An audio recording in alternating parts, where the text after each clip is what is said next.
You're listening to Built to Convert, the podcast where growth-minded marketers, founders, and creators come to level up. No hype, no guesswork, just bold insights that drive results. Let's go.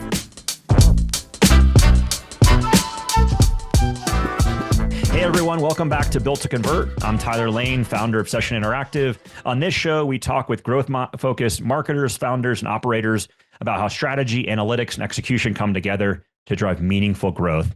Whether it's performance, marketing, automation, or agency leverage, this is where real tactics meet the real world.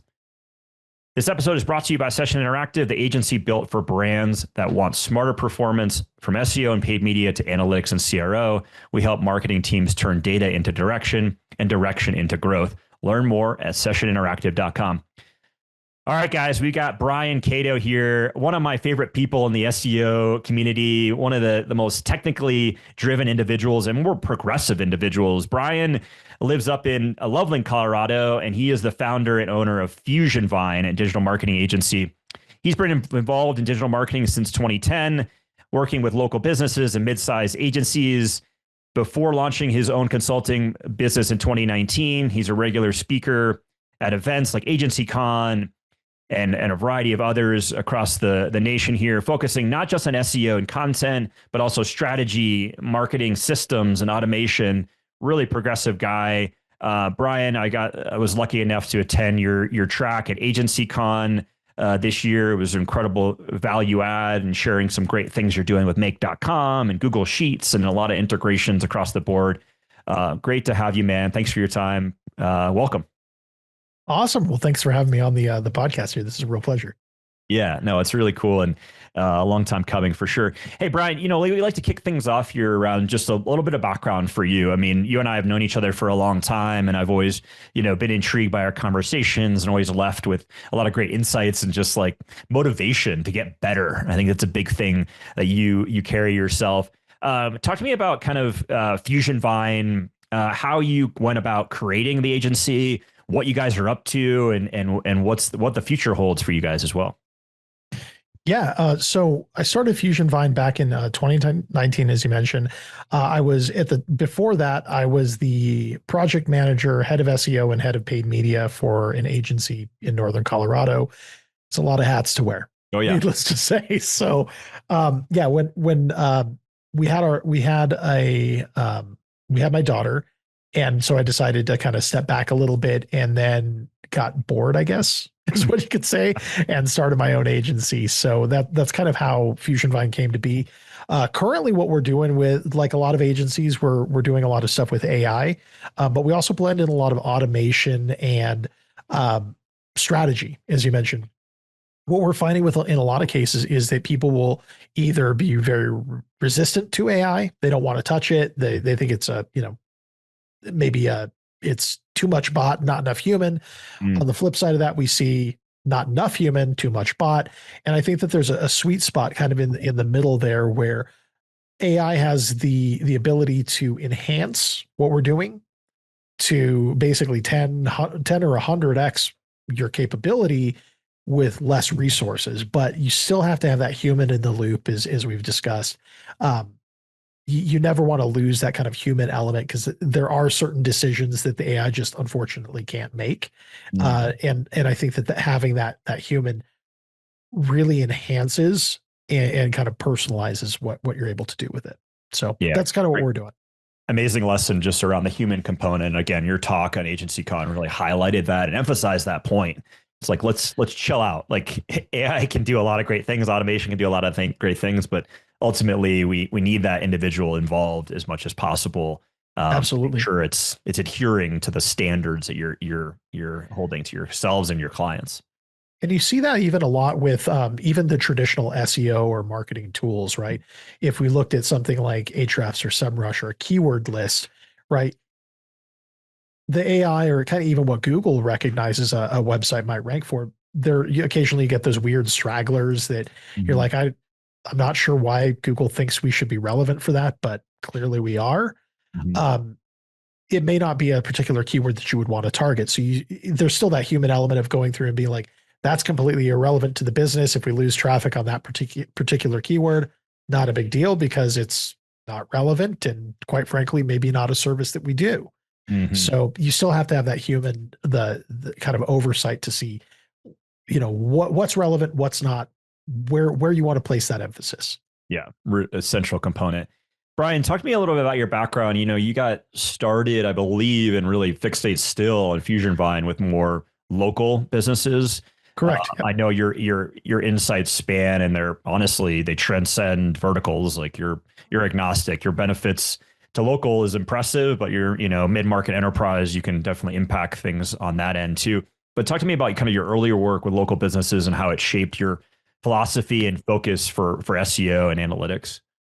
Yeah. So typically with local, it's an interesting beast because as Google's done some weird things with local as far as tightening up proximity, things like that. It's still all about the brand. And one of the things that you'll often see, whether it's local, whether it's mid-sized business, small enterprise, one of the things that you'll find is like brand is everything. And in the way that I've been kind of seeing Google move, especially in the last several years, is that to coin a phrase from one of my friends, Mike Berlino, it's who you are, what you do, and where you do it. And if Google understands that, or not just Google, any search engine, whether it's Google, the 800-pound gorilla in the room, whether it's Bing, whether it's ChatGPT, whether it's Perplexity, any LLM, when it understands who your business is, what you do, the kinds of products and services that you carry, and where you do it, is local in your own neighborhood? Is it the particular region of the United States? Is it global? I mean, at some point, who knows? It might be interstellar, right? But local is kind of a relative term. And when you understand some of the foundational concepts of what makes local versus national, it's just geo modifiers and a lot of those particular signals that hyper target that specific locale. Exactly. Yeah. Really good insight stuff. What, as you're evaluating, I want to hear more about your process. We'll get there in a second, but as you're evaluating businesses, local businesses, what are some of the common mistakes that you're seeing businesses? Is it not investing in the right channels? Is it not investing in kind of their brand story and leading with transparency in terms of what and the trust signals? Is it not, prioritizing just marketing as a whole? I'm curious what you see. So typically for local businesses, I tend to see people fall into one of two buckets. Either it's the non-prioritization of local signals, Sure. which would be, you tend to see that with clients that don't have large budgets, your typical mom and pop type businesses. It's not a priority for them. They're more interested in keeping the lights on and the doors open. Yeah. Unfortunately, it's kind of a backwards way of looking at it because as I'm sure we've all heard before, it is an investment. And as long as you're getting an ROI out of that, you tend to, it makes it all worthwhile. Going out a little broader and a little bit more macro with it, I think the other issue that I tend to see with a lot of people is doing the same old, same old. And while you want to do, quote unquote, all of the things, because there are certain levers that Google will kind of amplify or pull back on. Google Posts was one of them that we talked about a little bit before. Citations, I've seen they'll pull back on the influence of citations. And right now it's brand signal. So it's a modified way of how citations work. It's understanding what levers to pull in the right order and kind of at the right time to do that. In general, what we also tend to look at as well is when it comes to local businesses, one thing that we really emphasize is, again, building that brand, making sure that you actually bridge that gap between, again, the real world and the digital. You can't escape. If you have a bad reputation, that's going to follow you online and offline. And oftentimes it's the blending of those two things that most businesses kind of have to reconcile, right? You can't, if you're being jerks to people in real life or jerks to people online, don't expect one to, be like, for someone to just completely ignore the fact that they had a horrible experience at your place of business. And then you expect them to, well, we have a pristine 5-star review on our website. It's just not going to happen. Not going to happen. Are you taking clients' word for that, or are you backing it up? I mean, hey, let's say I own a roofing company, for example, and Yeah. you're onboarding me as a client, Yep. and let's say there's some positive reviews out there for the most part, but overall, maybe a lot of people haven't reviewed necessarily. But you come to find out months later that the product is pretty poor, customer Yeah. service is pretty poor. How do you approach a brand like that and state like, hey, you're more of a kind of a customer experience, customer service consultant at that point, Brian, to be like, hey, you got to up your game in terms of the subject matter and product expert here. If we're going to be successful, how do those conversations go? Yeah. It's so one of the things that I would encourage any person that's really diving into SEO, don't just sell SEO. You really as you mentioned, you really do become a business consultant. Mm-hmm. Before we take on a client, one of the things that we tend to look at is I want to make sure it's a good fit for us just as much as it is for them. So I will do kind of a background check. I got into SEO doing some reputation management, ORM type stuff. So I'll look at the client, and if we start seeing a pattern of this guy, shut the doors on us an hour early, never called back, was a horrible experience and all that, I may pass on him even if the money is looking good, Sure. because I know that there's no amount of money that can offset that poor experience, and that's going to be a constant uphill battle. That it's like they told someone to go pound sand again. Yep. But yet then I've got to go in and fix the bad reputation on it. That's just, it's way too much work, and it's just a headache that I don't need to have nor want to have. Now with that said, one of the other things that if we find out post working with a client that this is what it is, I also see that as an opportunity, right? Because then we're also one of the people that we can say, hey, look, this is what's going on. I actually had a property management company at one point that they kept getting all of these bad reviews. And when we actually went in, we looked at using sentiment analysis and NPS score. Mm-hmm. We pinpointed it down to one of two things: either the receptionist, which was a huge component of it, who, if she didn't have at least a couple cups of coffee in the morning, you would want to watch out. She was kind of a Wolverine, Sure. to say the least. And so a lot of the reviews that they had that were negative were, we talked to said person at the receptionist and she answered the phone like, yeah, what do you want? Probably not a people person that you want having answer your phone. So we pinpointed that, and it does become more of a business consultancy. The benefit to that, though, is that if you are acting in the capacity of a business consultant, a sales growth consultant, or actually working with the business, you're no longer just the SEO that is a commoditized service. You can charge more for it. You're seen as more valuable. And really, at the end of the day, it's putting an extra buck in their pocket. Yeah. It's such a valuable component. Again, we were talking earlier, right, of just how I think SOWs as a whole, Brian, are going to change, right? It's no longer Totally just SEO, no longer just analytics, no longer just paid media. It's around kind of the business consulting as a whole. And I love that added value you're giving. I think so often do SEOs just jump right into the website, right? Just jump right into those things and don't really validate perhaps the ICP and really understand the buyer journey and actually go and meet with the subject matter expert, the product matter expert, and like experience it, totally. It sounds like it's like, why don't a lot of individuals do that or agencies do that? It's funny, right? So one nugget that I would add to that is with our process, before we even fire up an SEO tool, I'm going to open up Google. I'm going to type in their business name. And if they don't own at least the first 2 pages of Google, before we even touch SEO, that's going to be the first thing that we look at, is establishing brand prominence, making sure that if we were to Google Session Interactive, that the first 2, 3, 4 pages, we have YouTube videos, we've got your socials on there, we've got, locations on there if you're a local business. If not, we want to make sure that it's stuff that we can control and that we're establishing that, like, here's where our brand is, here's who we are, what we do, where we do it. And this is how if you look at us, we're that household name, right? Yeah. Amazing point. Switching gears here slightly, huge fan of yours in terms of just Thanks. your methodology. Well, hold on, wait, I'm not done. I'm going to really put you down here. Okay. No, I've always just the testing component, Brian, right?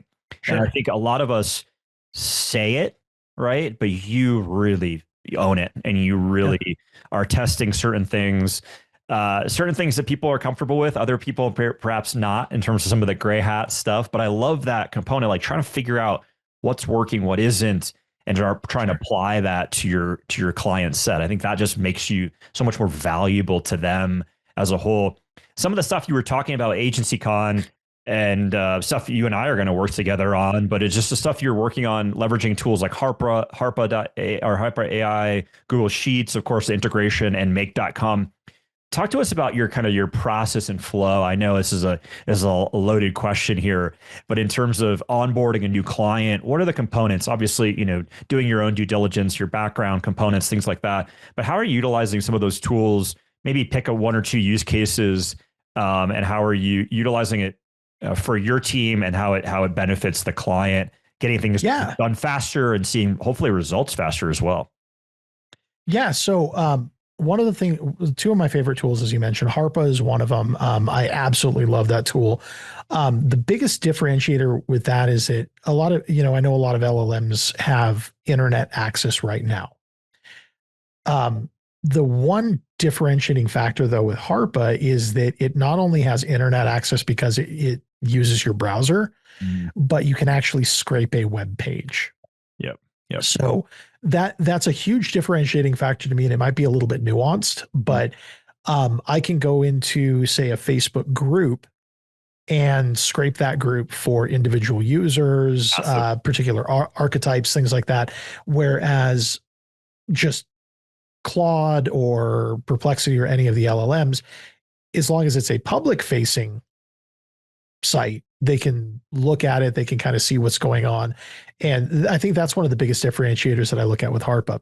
The other one, Make or N8N, obviously both of those have kind of made huge waves with AI recently, and the way that automation is leveraged. But I think both of those, you can automate a lot of just menial tasks, stuff like a normal VA would do, or an executive assistant, where it's like, look at my email, categorize it, tell me what are the most important things.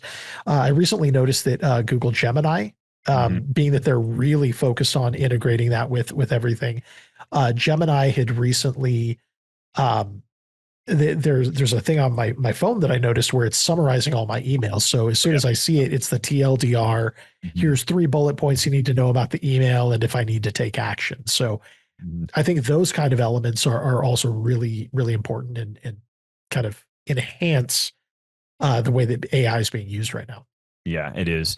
And it's maintaining, utilizing that to expedite certain things as your kind of strategy partner.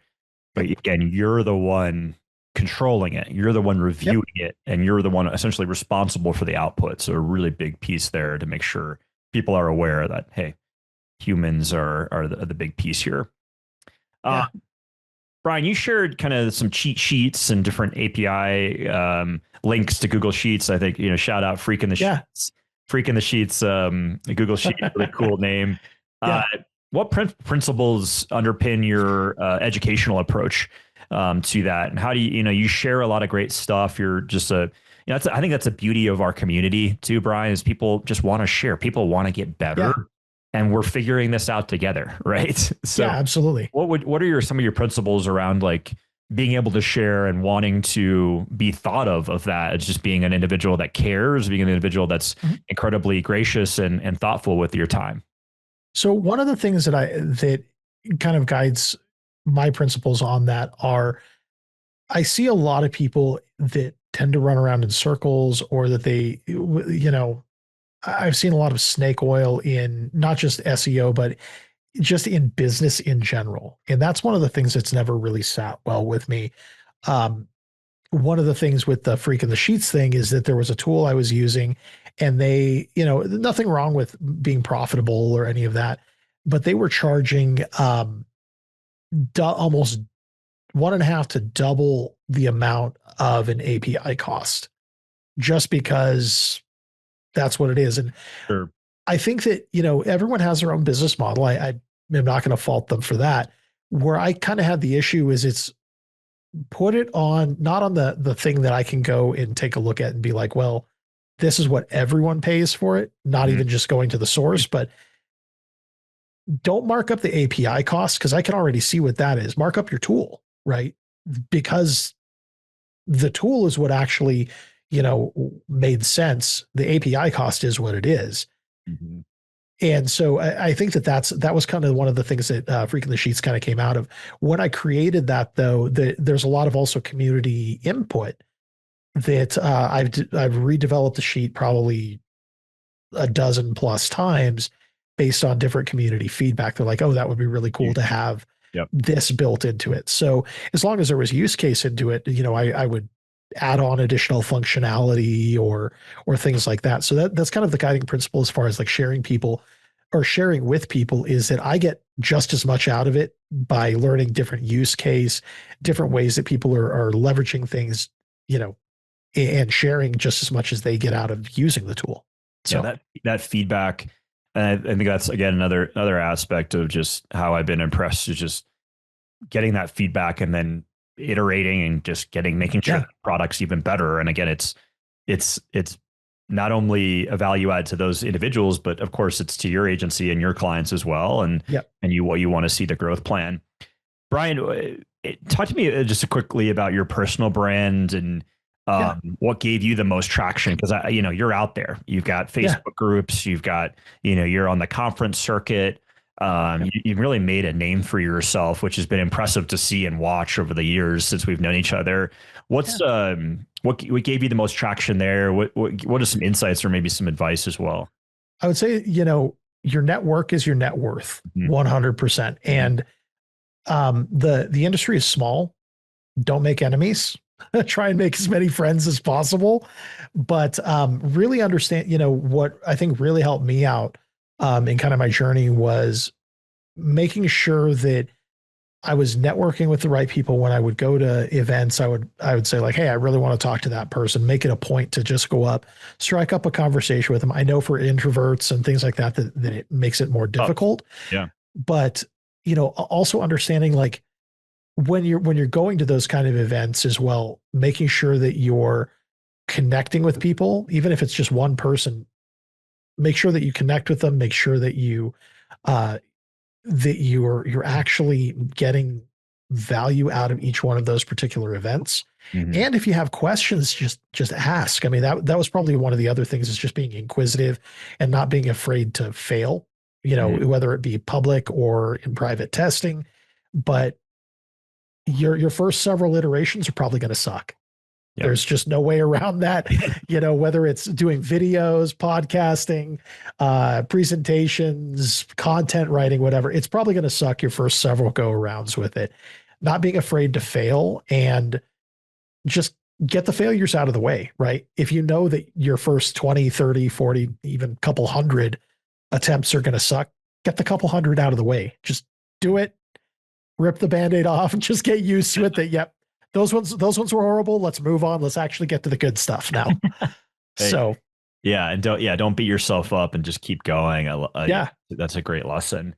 In terms of KPIs, let's talk about that a little bit. Sure. So things are changing. Groundbreaking comment there by me, Brian. But so the search landscape changing quite a bit. AI mode. We're mentioning this a lot on the podcast. Obviously LLMs too, and the nuance that they provide. Social obviously is becoming more and more prominent, and people are searching for that, searching on those platforms and getting different types of assets. How are you educating clients? Again, it's not just around local, any client for that matter, around like, hey, my impressions are increasing, my clicks are going down. What are you stating to them in terms of how you're evaluating or evolving KPIs for that brand? Are you stating to them like, hey, fixate on revenue over some of those vanity metrics? How are you reporting your efforts too? I think that's become more and more difficult too.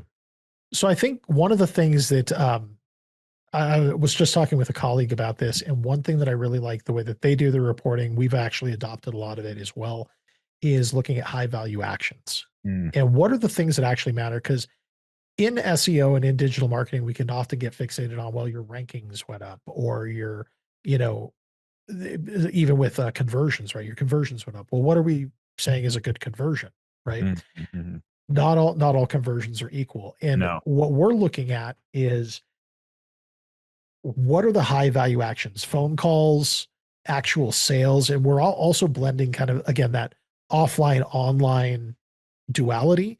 mm, One of the things that we actually go over with a lot of our clients is what do your sales numbers look like? Because at the end of the day, that's one of the things that a client's really going to that's going to matter to a client. I've seen a couple SEOs that I've worked with or consulted with recently where all of their numbers were going up, impressions went up, clicks went up, their quote unquote conversions were, form fills and phone calls and all that were going up, but this particular agency still lost the client. mm, And as we were looking at it, one of the things that we found is that the content that they were doing was a broader national base versus a hyper local, or it can also be reversed where it's hyper local and you sure. don't have a big enough net. Mhm.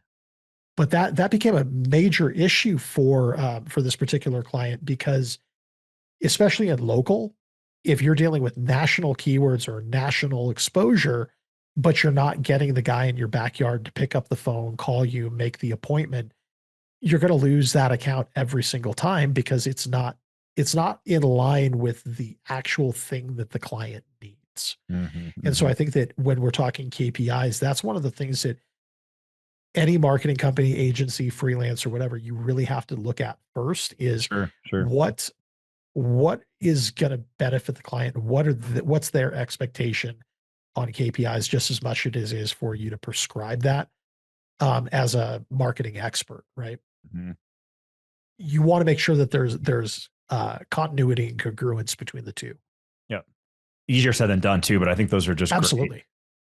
preliminary discussions to have and to ensure you have, oftentimes we're working with one um, point of contact, right? But it's Yeah, ultimately that decision's made a larger group of people. So it's like the more people we can get involved and bought in to our approach, the better, the more yeah, successful it's going to be. absolutely. Regardless of if it goes up or down, ultimately we want to have a great rapport and make sure we're doing right by the business, whatever that may be. Absolutely. Brian, with tools, with automation, with AI, how do you maintain a healthy mix of the human element and tools? I think oftentimes we discuss as SEOs, they'll typically just go right to a crawler, right? They won't even really maybe even look at the site. They'll just go to the crawler, output of Screaming Frog, for example. We'll get right into technical components. That's not a strategy, right? It's utilizing so much of it on the tool. And I've seen this time and time again. What advice or how do you guys ensure that there's, again, obviously we talked about the human element, but that fixate on strategy and fixate on less on perhaps some tactics that they're so easily. I know we're like chomping at the bit. We got to update that Yeah. little thing. We don't even know who the ICP is or who the persona is, but we need to Yep. fix that, right? But how do you go back to like just, hey, we're going to maintain a strategy. We're going to utilize tools. That's not going to be our core focus necessarily. Yeah. So one of the first things that I tend to look at, again, is I'm going to look at the Google SERP, or I'll look at Bing SERP or Brave or any of that. Yep. But going back to kind of arts and crafts time, right? One of the first things that I'll do is you can take a look or even screen grab the entire SERP on page one Mhm. and look through what does the brand control? Who's controlling that conversation? Is it again their social media? Is it your brand? Is it news and press? What's that look like? And that oftentimes are there videos, right? What's actually on there? And we'll look at that from a brand perspective. We'll look at it from a keyword Mhm. perspective. So we'll type in some of their predominant keywords, services, products, things like that. So we can see what's the conversation that's being had by the end user. From there, we can also then go into the technicals because if we don't understand the conversation that's actually being had with the client, and again, we call this what intent or the buyer journey, different things like that. But at the end of the day, if you're not if you're not conscious of what the actual user is looking at and what they're seeing actually on a SERP, you can do all the technical stuff right, but it still may miss the mark because maybe you're optimizing, the website. We see this a lot with LLMs, right? It's a lot of third party validation. You're seeing a lot of Exactly. stuff like that. If you only focused on blog content, you're going to miss the mark on third party signals, right? Because you're dealing with first party only. I think there's a lot of stuff like that where it's just take off the SEO hat for just one moment, look at it from the eyes of a consumer. And even more so than that, one of the other things that I've personally started doing a lot more is um, I'll go out and I'll buy, like, I'm just looking at my desk here, and I've got an iPhone, a couple Androids, a couple different devices that we test on, but I'm actually looking on the physical device as if I were a user, specifically like, okay, what do iPhone users see? From a local perspective, this is great tactic that I've used in the past, but Apple Maps, a lot of SEOs just, they're like, yeah, great. We've optimized for Google Maps and that's it. What people don't realize is that if you haven't gone out and claimed your Apple Maps on a local perspective, you don't exist in the iOS ecosystem. Yep. You could be ranking all over the board with Google Maps, be number one, but be non-existent in Apple Maps, and you're limiting that entire demographic that uses their iPhone to navigate places. And so those are very simple wins that if you're not looking at the actual device, or if you're actually not looking at specific signals, you can miss them just getting caught in the, well, we've got to fix the technical, we've got to do this, we've got, Yeah. look at what the end user looks like. Totally. Take a breath, right? And just, yeah, I think it's so funny because we just have maintained that. Just, we're going to get in, we want to find what's wrong. And it's, let's understand what the hell the user is experiencing. Yeah. Do some testing on Brian's burner phones that he's got. Brian, let's talk kind of what's a recent client win that you're proud of, and talk to me about kind of the strategy that you enacted there, and what some of the results were. I want to celebrate Fusion. Yeah. So one of the most recent, like, really great client wins that we had, we saw over a 1,800% increase in traffic. Wow. And it was a 47% increase in form fills and high value actions within 3 months. Insane. And the long and the short of how we did that was we took a look at the on page. We blended AI, which was really, really kind of an interesting thing. What we did was we took a look at what Google was actually seeing as predominant topics around that. So kind of, topic clustering. Sure, yep. And thematics around it. We built content around that, and then we did a multi-pronged approach to it. So we did video, podcasting, images. Okay. It's multimodal. Yep. And what we did is we hit those particular topics, different parts of the funnel. But when we did that multimedia approach to it, where if you wanted to listen to a podcast, great, we're on SoundCloud. If you wanted to watch the video, we're on YouTube. If you wanted to read the article, we have the little ticker of saying how much or the percent left of the article that it was going to take to read through. Doing that kind of a thing really helped just expand it to a broader audience. And it was impressive to see, the kind of results that we were able to get out of that. Yeah. I couldn't agree more. We are so bullish. Shout out to Ross Simmons and what he's doing, a content distribution component. Cause these are not groundbreaking concepts, Brian. Oh, no. Not diminishing what you're doing at all, but not at all. It's funny. Like, this is stuff that has been around for so long, but we get clients, or we stick in our silos. And I think that, again, content diversification, content distribution, like, God damn it, fixate on that. And just, I think, adopt Ross's motto too, of like, create once, distribute forever component is just like incredibly powerful. So shout out to you guys too on being able to do that. That's such super impressive work. And, that's a client that's going to stick around for a little bit longer. Brian, how do you stay motivated? I mean, we we're in this space. It's changing like crazy. That in itself, I think, motivates us to a certain extent.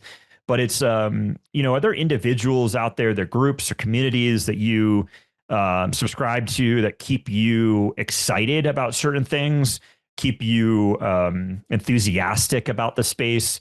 I mean, a lot's changing. There's a lot of doom and gloom as well. Like, our website's going to be relevant, who knows? But ultimately, create some shout outs here. I'm curious who motivates, who excites you. Yeah. So I still actually read quite a bit of the Moz blog. Yep. The comments and the community around that's really cool. I do like that. I've been heavily involved in a lot of other kind of private Facebook groups.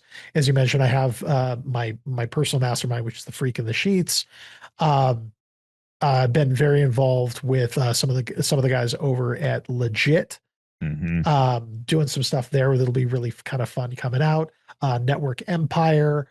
I've got a few other groups like that I'm fairly involved with. Semantic Mastery, I've been involved in their community for quite some time. And I think a lot of it is also going to the different networking events like SEO Spring Training. I've spoke at that several years now. That's a fantastic event. I highly recommend. You're gonna get a lot more. It's not going to be strictly content driven. You're going to hear a lot of stuff that may be anything from, white hat to gray hat to maybe some of the darker arts kind of stuff. Sure. But understanding what that entire gamut looks like, I think makes it lets you know kind of what's going on and what's out there. Recently, some of the stuff that I've been getting into, I've really been doing a lot more in the realm of like cybersecurity and like pen testing, website hardening, understanding what vulnerabilities are out there, and being able to patch that up for clients. Because at the end of the day, for me at least, if we rank you and your site's not secure, people can get in there, the rankings are all for naught. For naught, exactly. That's probably where I've been placing a lot of my emphasis with the agency and kind of really leaning into kind of a, cybersecurity, web hardening kind of component as well. Yeah. Let's just say Brian is involved in one or two groups and communities out there. So a few, just a couple. One or two. And who knows if he's actually there or if he has just an AI bot attending. Who knows? We'll never know. Brian, it's always a pleasure to connect with you and I really appreciate your time and knowledge. Where can people engage with you, talk about on social, et cetera, and then on Fusion, talk about FusionVine too? Yeah. So best place to get in touch with me typically is Facebook or Instagram. I am also active on Twitter. LinkedIn is kind of, I'm on there. I'm not quite as active as I should be. And that's one of our goals for, just as FusionVine as we move into the second half of the year. Sure. That's definitely something that we're looking at, but definitely reach out to me on Facebook, Instagram, Twitter, any of those I'm pretty active on. Yeah. So. Great stuff, Brian.